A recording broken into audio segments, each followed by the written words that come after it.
The title of my talk is Developing Our Inner Life. I think that most everyone present has at some point tried to develop your inner life, or you wouldn't be sitting here right now.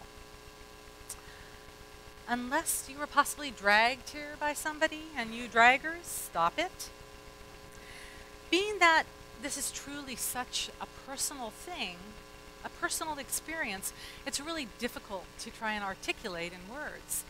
And I was just thinking how last week, James did a wonderful job of acting out the kite flying while I introduced the kite festival. So I'd just love it if James would come up and just artistically interpret and non-verbally share what developing divine life is all about.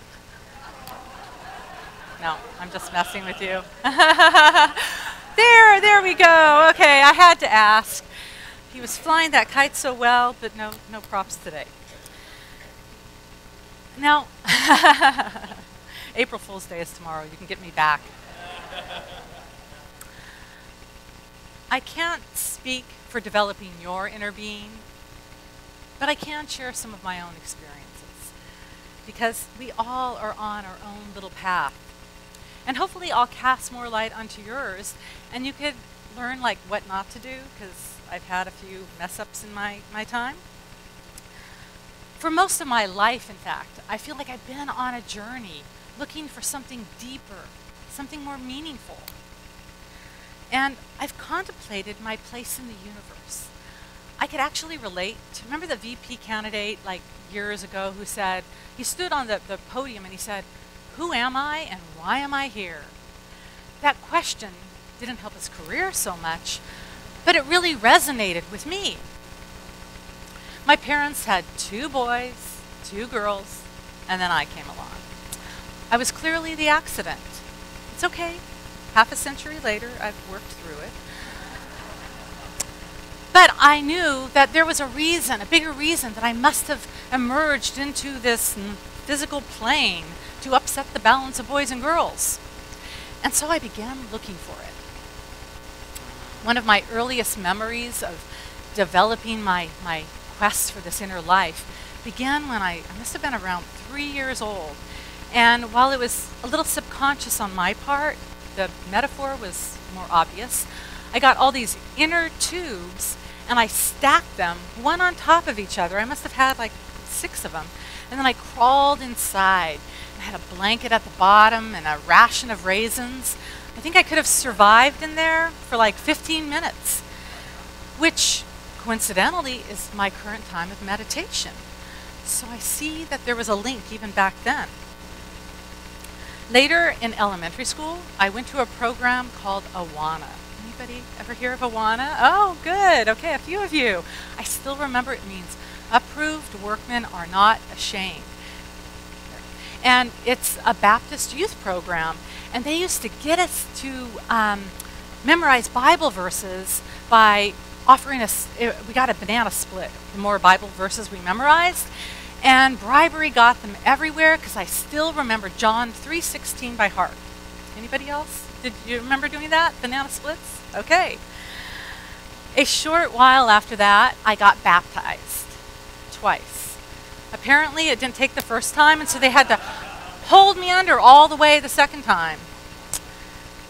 I think I was the exception.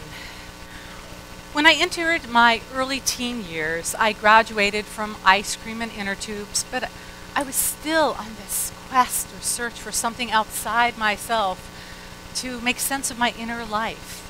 And so I went off to the Santa Cruz Mountains with my stepmom, and we went to this ashram. Now we arrived kind of late, so I didn't get all the rules down, and I got in trouble a couple times because I sat in the wrong places. Apparently only the initiates were supposed to sit like right up front, and I just wanted to see the stage more clearly. I also didn't get the value of the 5 a.m. wake-up call to go out in this big cold field and meditate. My sleeping bag worked really, really nicely, and except the annoying chanting kept me awake, so I really struggled with that one. Right around this time, I was introduced to something called religious science. Anyone ever hear of that? It's what Centers for Spiritual Living used to be called. And while it made sense, I felt like I still had to search harder. It couldn't be that simple. Change your thinking, change your life. Who does that? And so I went on to college, where the first semester, I remember I fasted once a week. Part of it was I couldn't afford much food, but I also was hoping that my inner being would expand as my outer being shrank. Years later, I experienced a Native American sweat lodge. Anyone ever go to one of those? Well, it was wonderful until I got claustrophobic. And then I had to kind of break out the back and run through the smoke.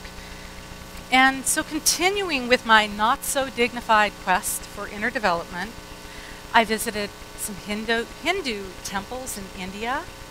That was nice. I don't think I got in trouble there. And Buddhist temples in Thailand. Got through that, and covered up and everything. And Islamic mosque in the Middle East.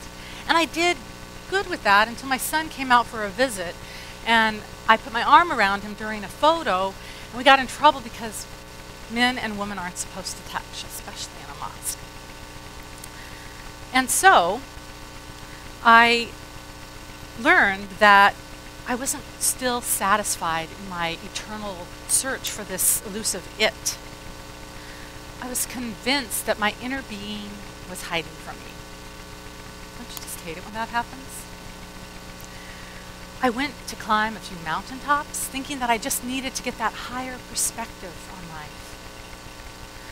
Most recently, I went to these things called floating pods. Now, the pods aren't floating, but you're kind of suspended in this Epsom salt stuff for about an hour. And while it felt amazing to be weightless, within 5 minutes of being in there, I got salt in my eyes. And I spent the next 55 minutes thinking I was going to go blind. I thought that I'd be some salty, sightless, mummified, marinated being when they finally opened the lid. So, as you can see, not the perfect example of developing my inner life. On that key, though, I felt like I just was doing it all wrong. And I wondered where the division between the inner and the outer life began, and maybe I was missing the connecting point between the two. And then I also felt that the universe was just making this far too difficult. I had to blame something. Do you ever get confused, want to just throw up your hands and ask for directions? I felt like I had like a box from IKEA all laid out in front of me, but it was missing the instruction manual. Then I began to realize that when my ego focuses on conditions in the material world, that I often get sidetracked by what I've created.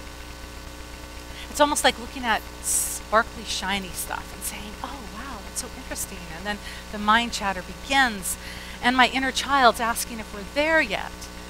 And it just doesn't make a lot of sense because I'm blocking the flow with my judgment about what I am seeing out there. There are so many different ways of measuring our lives. It's easy to get confused when we visually see just the physical outcomes. Spiritually, we're trying to measure something that really can't even be measured. So comparing ourselves to society's standards, like what is valued or considered important, maybe it's making more money, or having that fancy degree, or the big house, the big car.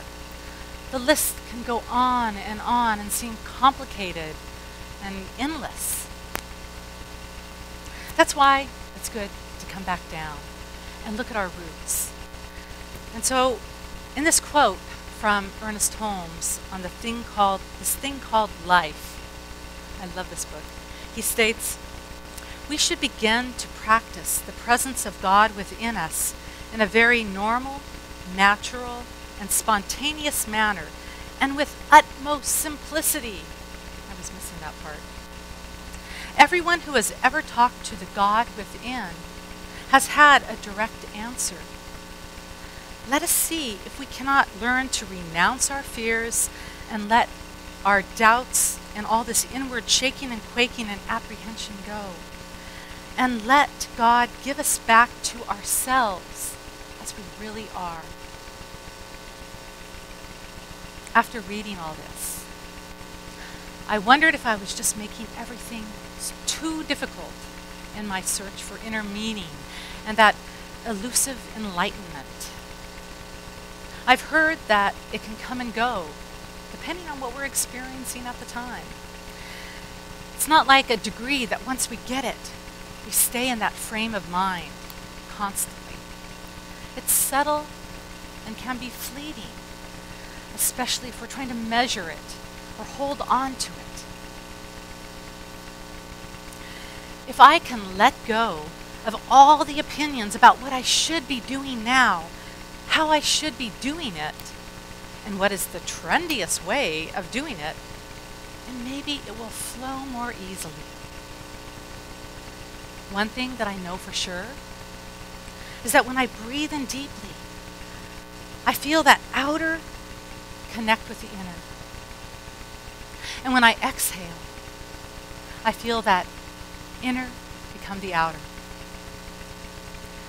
I feel this calm peace if I'm not judging what I should be thinking or feeling. It's almost like letting go of all the chaos and going deep. A few years back, I was out snorkeling in Hanauma Bay in Hawaii, and all of a sudden, these big waves just started crashing down on me. I was in deep water, so I couldn't stand, and I began to panic. And I remember thinking, there's a voice that came in and said, go deep. Go below the surface where it's calm and peaceful. So I did this, and I was able to release a whole lot of anxiety, but I also released a whole lot of air. And yet I was able to make it safely back to the shore. And so breathing deeply can be life-saving in so many different ways. It also involves breathing in and out and staying present. Who are we but co-creators of this semi-dream world? When the Buddha was asked, "What are you?" he simply replied saying, "I am awake." We need to find this balance between our inner dream state and the outer material world conditions. So it's somewhere in that sweet spot that there's this place that the Buddhists call the middle way. Thought is also considered to be one of the senses in Eastern philosophy.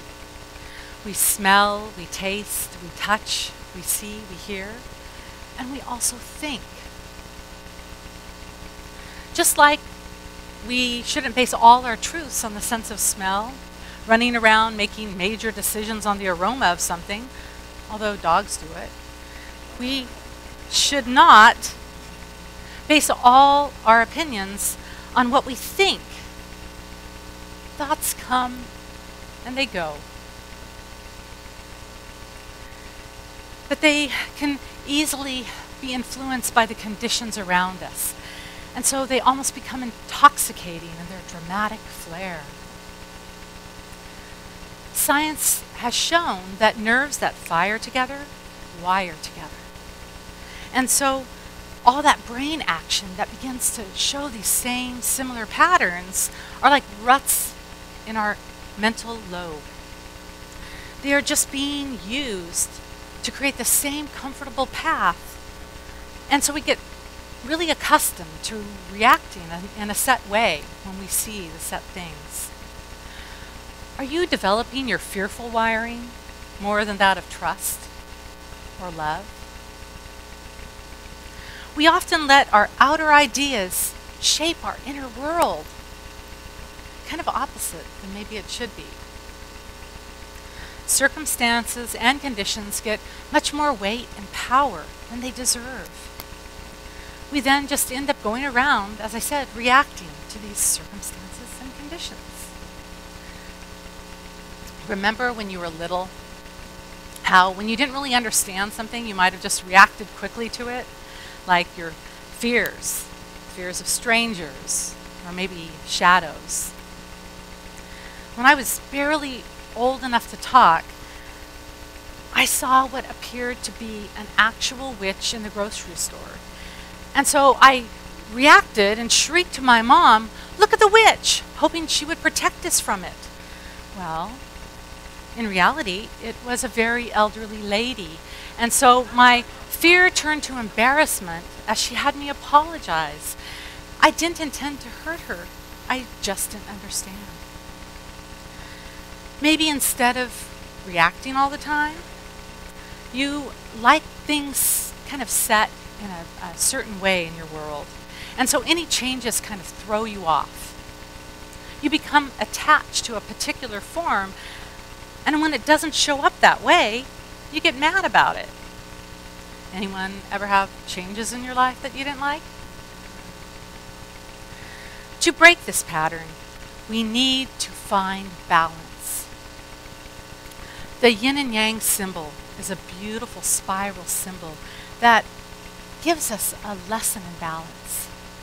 It's almost like a bridge between that inner and outer world if we look for it.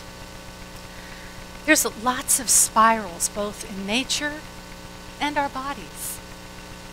Our DNA is in spiral form. We live in a spiral galaxy. Cinnamon rolls are amazing, and look at their shape. Spirals start small, and then they radiate outwards. Our bodies start small, or our inner being starts small, and then blends outward, expanding with this whole. When we connect to our inner world, our outer world can experience that sense of oneness and wholeness. Doing something kinesthetically can really help.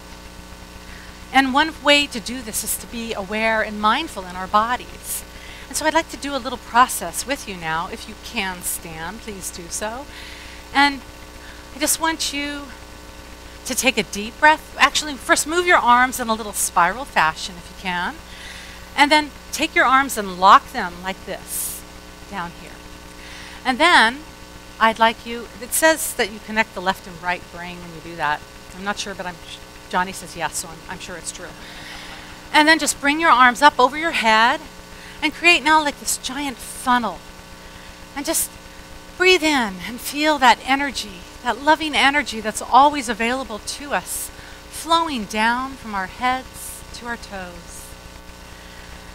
And now take your fingers and wiggle them a little. And I want you to think of all the blessings you can for your world. And just rain down those blessings onto your body as you now sit back down in your chairs. That felt good to me. How about you?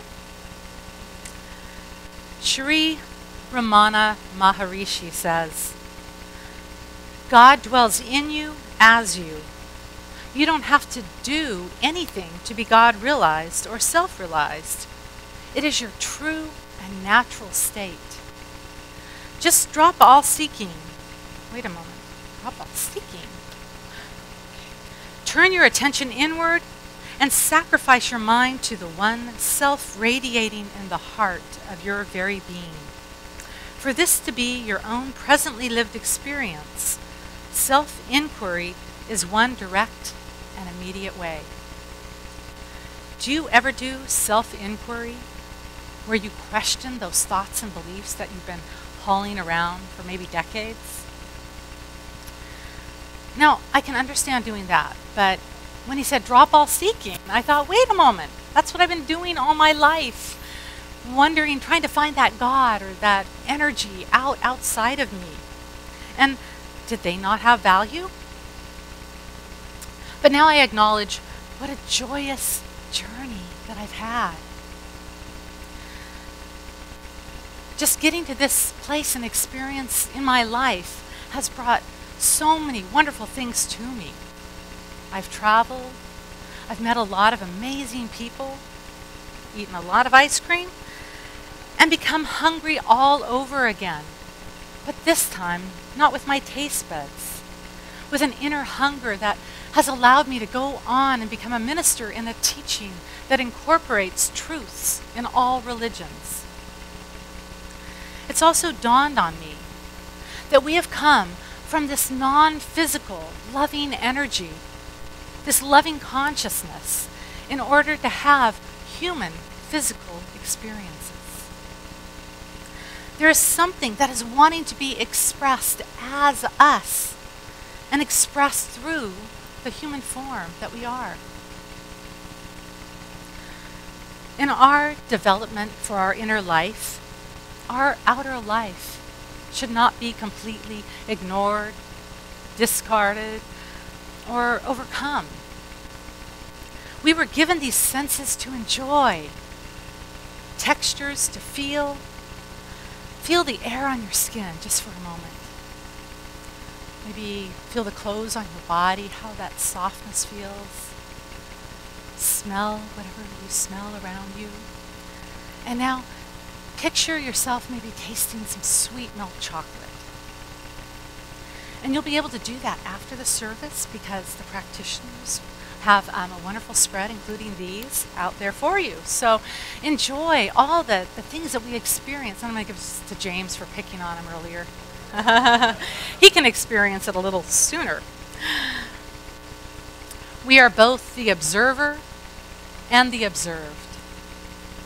We create more in the universe by our observation of it, our participation with it.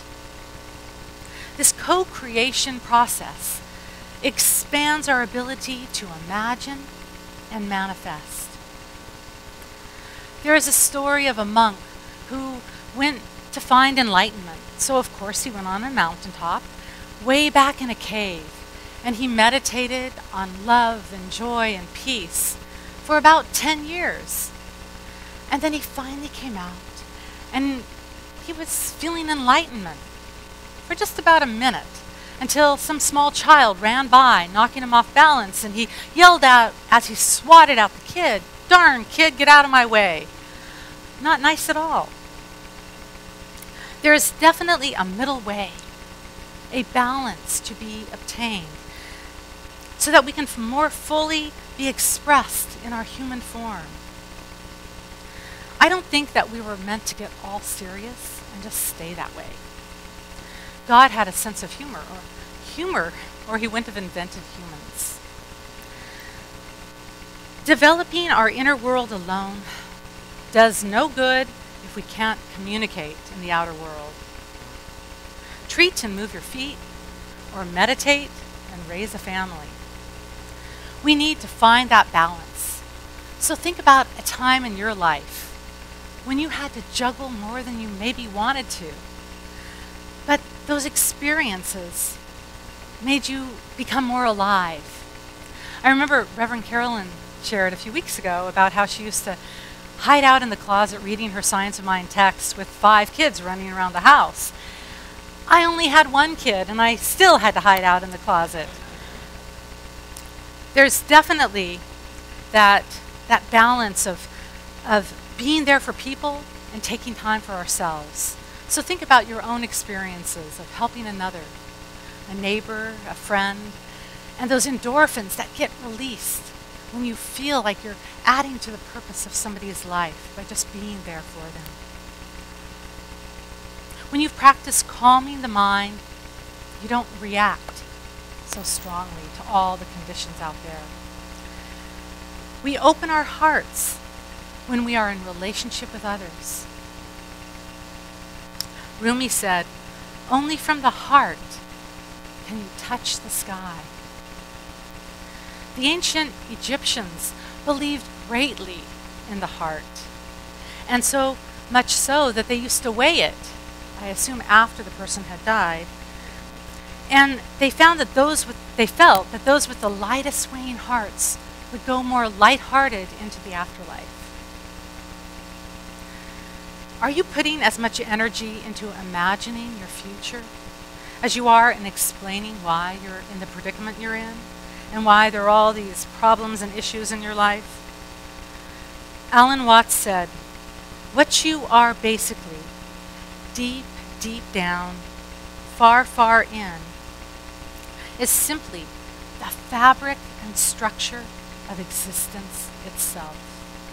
End of quote. Think about that. We are existence itself. Through every fiber of our being, we are God expressing as us. The universe expands its structure by our curiosity, our observation of it. We're creating more when we notice it. Spirit knows itself by means of us in physical form. What matters now is, are you allowing this expansion? Are you letting the universe express as and through you? Let's bring all this spiritual stuff down to a real basic level right now. I want you to imagine that your inner being is like one big house. You've developed the outer structure of your body, but over the years, you've filled up your house with lots of stuff. You've become somewhat of a hoarder, collecting lots of beliefs and opinions and teachings from all over, a lifetime's worth. You've got so many judgments and assumptions, many from your mother, that it's hard to move from room to room. You trip over guilt, which is where guilt trips come from, and occasionally anger. It blocks you so you can't even open the doors. You can't see out the windows because there's a whole lot of shame just smearing, blocking your view. Perhaps you need some inner cleaning. Breathing in, breathing out. Nothing fancy. Our inner makeover can happen quite naturally. For if you let spirit flow, clarity will grow. Transformation is a natural outcome of being in alignment. You don't even have to know how it works. I want to take a moment now for you to experience your own inner being. So just please join me in a deep breath as you let your eyes gently close. And I want you to just allow a few breaths to relax your body, relax yourself into your chair. As you let your eyes close.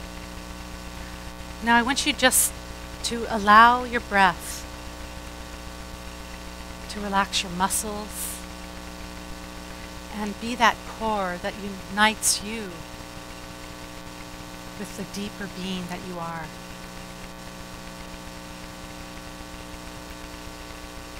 Think about all the things you are grateful for, all the people and experiences that you appreciate in your life now. Imagine, if you can, what you would like to next experience on your spiritual journey in human form.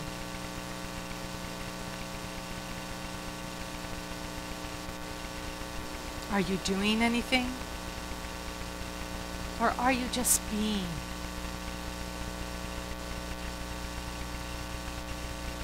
Just sit with that idea, that vision. And now, with another deep breath in and exhale, allow your eyes to open again. And take that with you. For you are a unique expression of spirit. Maybe you initially believed that you too upset some sort of balance when you came here, but I know that none of us were accidents.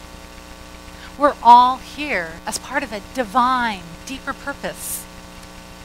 Maybe you have come to add peace just by being a more peaceful presence.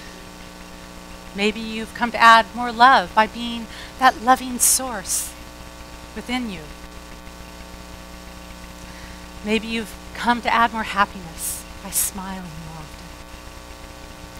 Buckminster Fuller said, "You never change things by fighting an existing reality. If you really want to change something, build a new model that makes the old one obsolete." End of quote. By meditating each day and affirming what you want, instead of trying to figure out how and why you got things all cluttered up in the first place, you can begin to dissolve the old stuff. First of all, this is good news. There is no one way of doing things. No one path fits all. Bless what you have experienced up until now, for it has brought you to where you are. There was a student who noticed his master teacher across the river, and he yelled to him, "Master, I want to get to the other side. How do I get to the other side?" And the master called back, "You are on the other side." You are in the perfect place you need to be in order to move forward. We don't have to figure out all the steps along the path. They will be revealed in time. The universe has an amazing way of creating clarity when we let our minds just rest. Then when we listen to that inner guidance, we discover the messages coming from that quiet place within. So appreciate the path and be grateful for wherever you're going. As you develop your inner life, your outer life transforms automatically. You just have to trust the process. Trust that this human form you are in has been designed perfectly for the revelation that is your inner being.